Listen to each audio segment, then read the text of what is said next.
I'm making lunch for some friends who are coming over, and then we're all heading down to Fort George to Chili Fest. Pepper jelly you can buy at fine food stores, but it's really not that difficult to make if you know how to do it.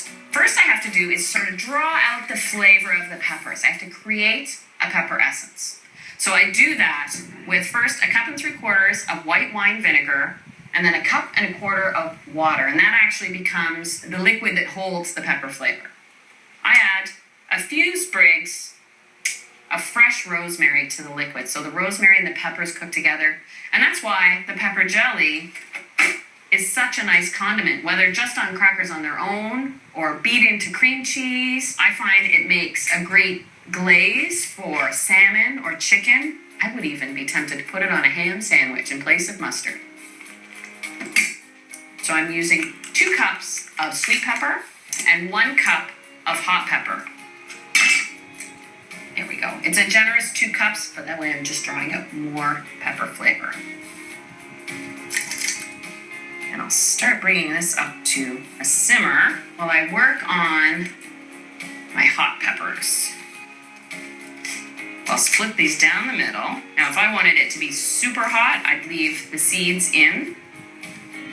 But I'm going to clean these out. No rubbing my eyes for a couple of hours.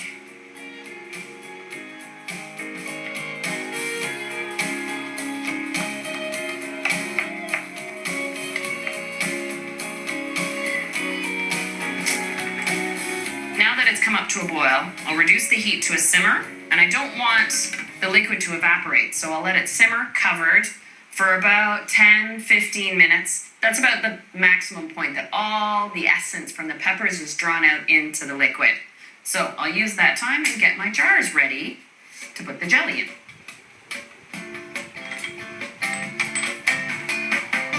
When you make jelly from scratch, it has to be clear, so you have to go through the straining process. If you're making a raspberry jelly, it can take a long time. You have to slow filter it. Fortunately, the peppers aren't nearly as difficult because they don't create a cloudy mixture or cook into the liquid. Before I throw them into the organic bin, I'll give them a chance to cool down. And now this liquid looks pretty good, quite clear. You can see it's got a subtle orange hue to it. But it's always a good idea to strain it at least one more time, at the very least. I switch strainers now into something a little finer, and to ensure that it's really clear when it finally comes through, I'll use coffee filters. I check my measurement. Oh, perfect. Exactly 2 cups.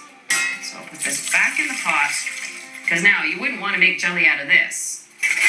And I'll add 5 cups of sugar.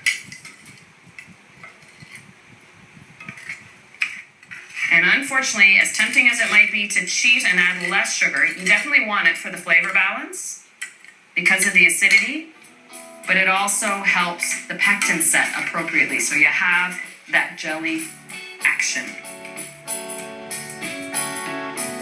I know of a pepper jelly as something that's got a tinge to it, like an orange or a red tinge. So you can take a food coloring paste like this one and stir it in. Or you can buy the liquid and just squirt in a few drops until you get the desired effect. I'm going to shut this off the heat. Last ingredient to go in is the pectin. And this is liquid pectin. It's like squeezing out the last little bit of toothpaste from the tube. As it cools, it'll start thickening up. You can actually see, and I can feel it, that it's starting to set already. But it's good that it's not setting right away because that gives me time to jar it.